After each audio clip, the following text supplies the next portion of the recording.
Good morning or good evening, wherever you are in the world. My name is Nathan Zig Augustine, and today my group and I will be shedding some light on a case that shook Malaysia's import system, challenged public faith, and its Halal certification, as well as exposing deep weaknesses in our ports enforcement system. So let me take you back.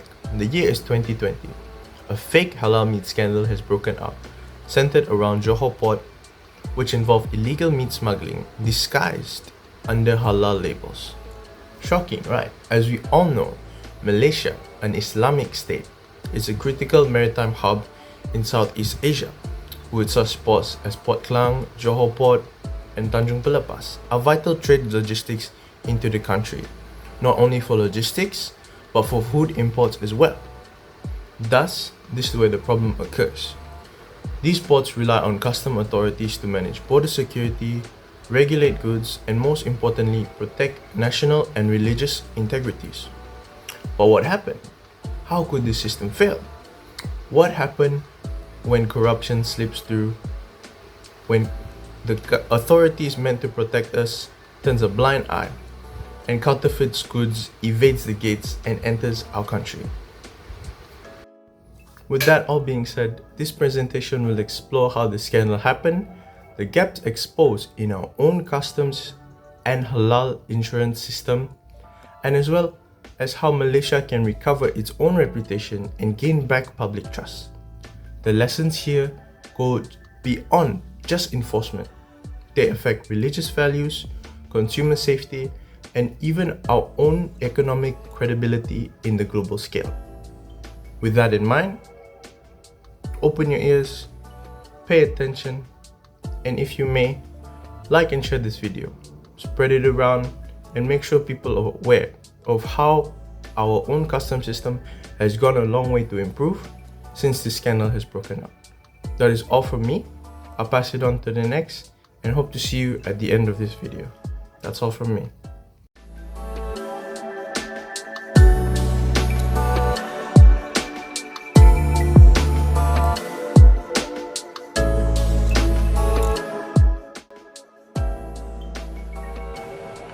In December 2020, authorities uncovered a smuggling syndicate that have been importing non-halal meat, including horse meat, kangaroo meat, and expired beef, and falsely labeling it as halal. The meat entered Malaysia primarily through Johor Port, bypassing the custom checks using forged documents and bribed officers. Once cleared, it was sent to warehouses and the meat itself was mixed with the genuine halal meat and it was repackaged with fake halal logos. These products ended up in supermarkets, restaurants, hospitals, and even school canteens throughout Malaysia. The whole operation wasn't small. It has ran for decades. And during one time, the raid in Senai, Johor, authorities had seized up over 1,500 tons of frozen meat worth more than 30 million ringgit Malaysia. The scandal involved foreign suppliers from countries like Argentina, Brazil, China, Ukraine, and also getting help from the Malaysian importers who manipulated health certificates and shipping manifests. What makes this operation impossible was the internal collusion that happened in Malaysia itself. Custom officers and logistic agents allegedly accepted bribes to allow suspicious containers to move without inspections. This wasn't just a smuggling case. It was a systemic breach of our national security, our food safety, and also religious standards.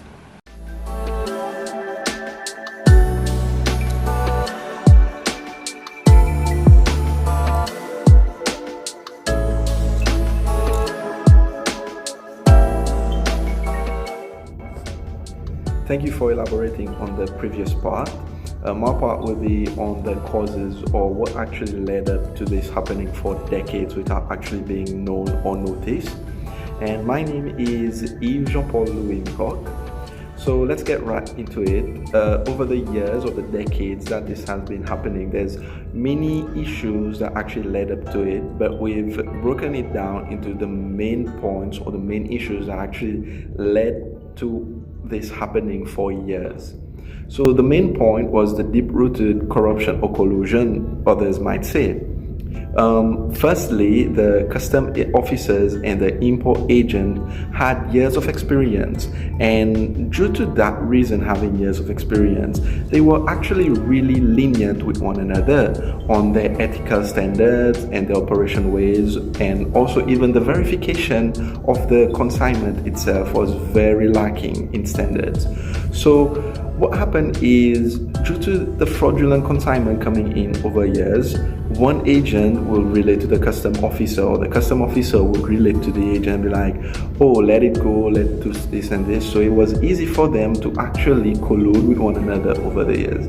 The second point is the weak halal verification that was in place at that time.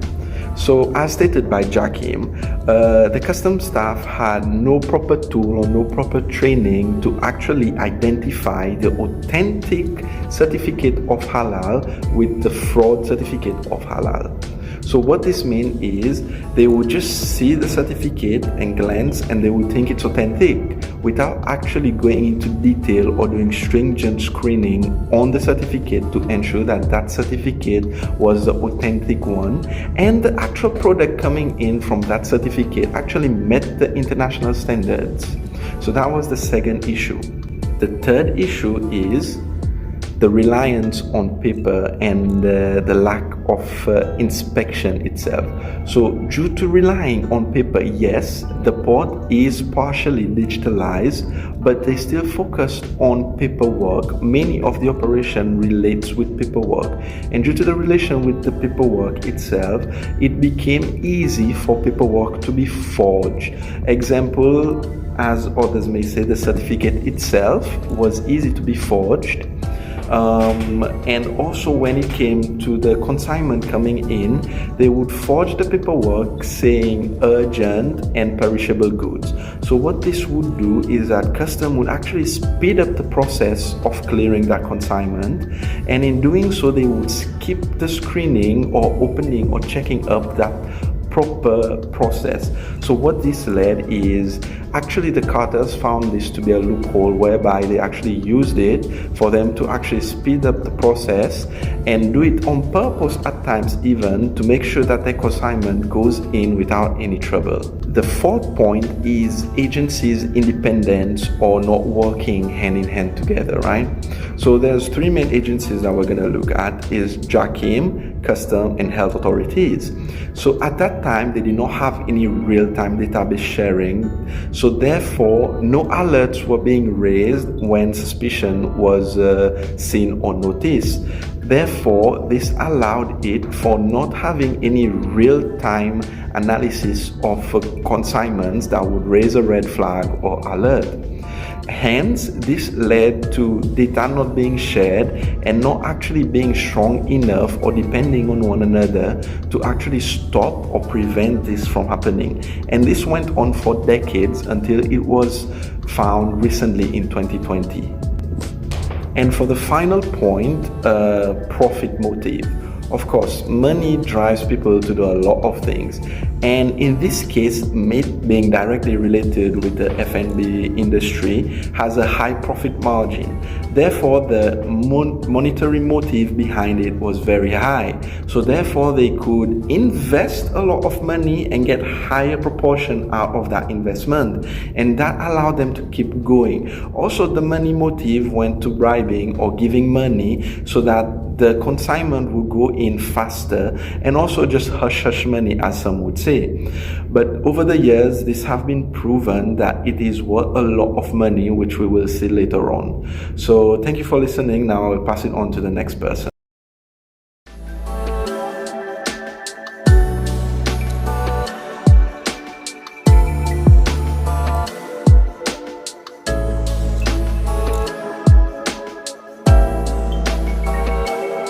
for the impact and outcomes, the fallout from this scandal include significant religious, economic and public health damage. The impact of this scandal was massive, cutting across multiple sectors. First and foremost, it was a religious crisis. For Malaysia's majority Muslim population, halal isn't just a label, it's a moral and religious obligation. The discovery that non-halal meat had been entering the country and sold as halal was deeply shocking and offensive to public sensibilities. Consumer trust in the halal logo plummeted.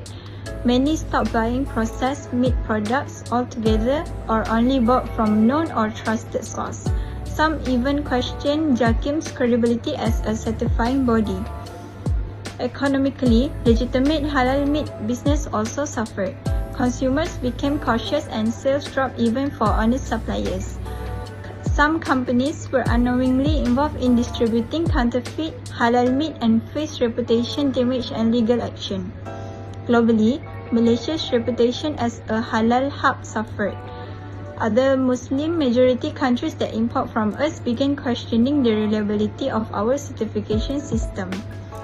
The scandal also raised public health concerns. Some of the import meat was expired or stored under unsanitary conditions and posing risk of foodborne illness. Even more worrying, institutions like school and hospital had been serving this meat for years, exposing vulnerable populations.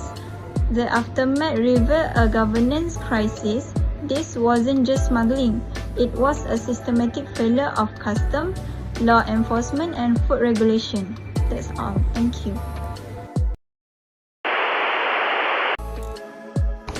Assalamualaikum and hi, my name is Rantika Binaja. So we continue the part of recommendation solution, building a safer and trusted system. So how can we prevent something like this happening again? So the first one is strengthen anti-corruption measure. This include ethic training for customs officer, implementing anonymous reporting system and conducting regular audits. By rotating officer regularly at high-risk port like Johor Port can also create long-term relationship that lead to bravery. So the second one is we need to modernize our documentation system. By adopting blockchain-based clearance record, we can create a tamper-proof, fully traceable system for every shipment. This allows real-time verification of origin halal, halal certification and custom approval. So the third one is Malaysia should establish a halal import verification unit at all major ports. This unit would be staffed by JAKIM officer and food safety expert who inspect and verify shipments before they enter to the country. So the fourth one is a centralized halal certificate database should be created and connected with global certifying body. This would allow customs to instantly verify if a certificate is valid or fake.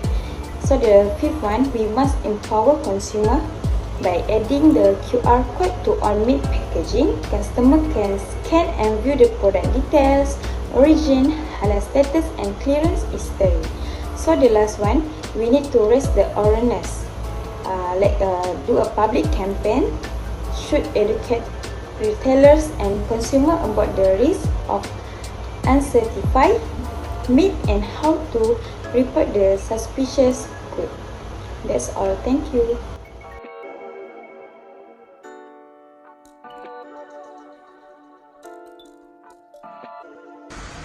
Assalamualaikum and hello everyone. My name is Ilham Rezani Berizwan. Today I'm gonna talk about our last part. In this part, we're gonna know what we can learn regarding this case, especially about the fake halal meat scandal on 2020 at a Johor port. In the 2020, fake halal meat scandal was more than a smuggling case. The scandal served as a significant national awakening.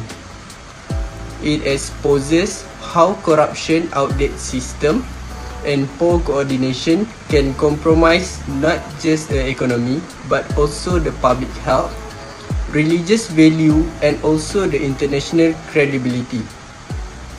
We learn that custom enforcement must be more than just efficient. It must be ethical and incorruptible. We also learn that halal compliance can rely on blind trust. It needs a technology and international verification. And we learn also that the public trust, when they are lost, is very difficult to win back. The path forward is to fuse integrity with innovation by digitizing all import documentation, integration custom with Jakim and the health authority, and also the empowering consumer with transparent product information.